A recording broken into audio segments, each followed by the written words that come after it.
Well, I'm not sure that is going to come out right, but I'm a videographer. I'm not. A storyteller, I am. And I wanted to share with all of you how it came to be that eventually we decided on this title for my new book, the memoir autobiography book. It's called Peanut Your Pants. Okay, racy? Nah, not really when you understand the story behind it.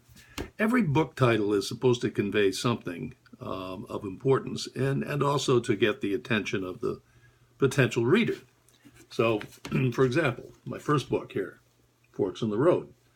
It's a book about people I knew growing up in my neighborhood, which was a blue-collar neighborhood in Oswego called Forks in the Road. It's a series of small biographies of people who really made an impact on my life.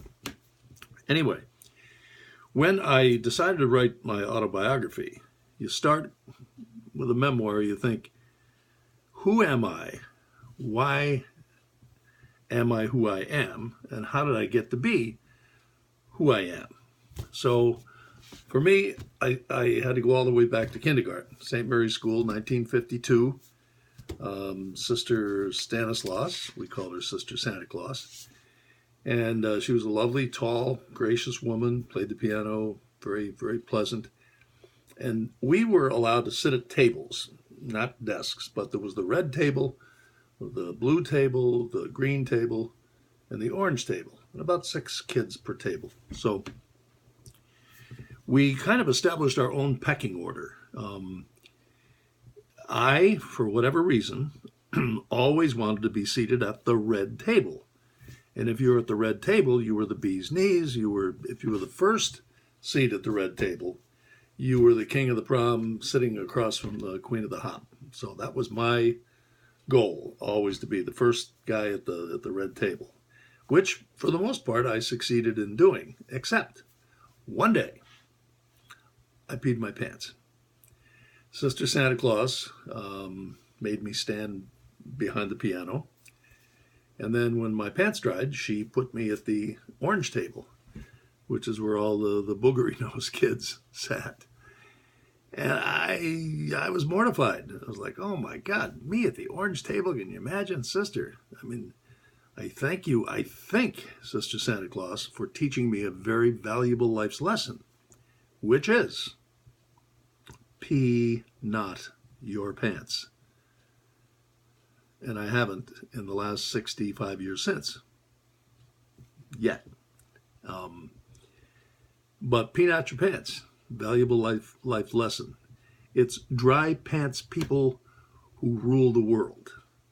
So I thought, there's a possible title.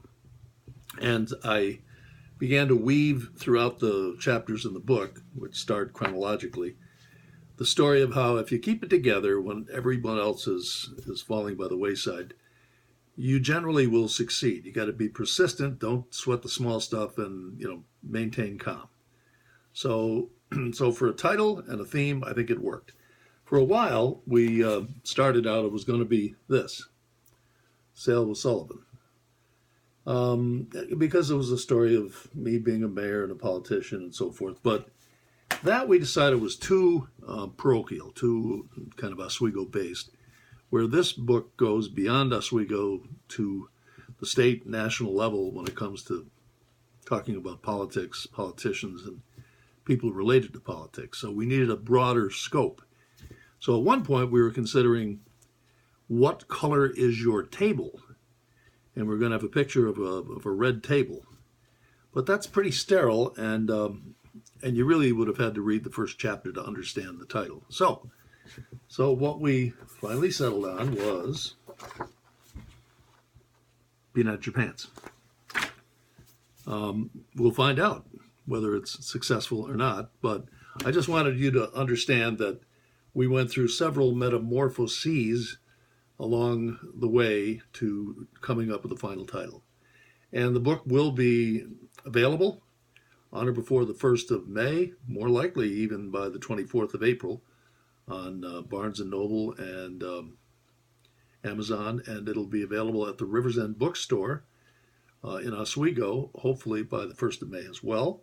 And you can sign up for an autographed copy simply by calling the Rivers End bookstore or going on their website. So I'm really proud of the book, and I think you'll enjoy it. It's an interesting journey that I kind of say hop in the car and come along with me, and you'll laugh, hopefully. You may be touched, hopefully. But most of all, I think you'll enjoy it. So, thank you.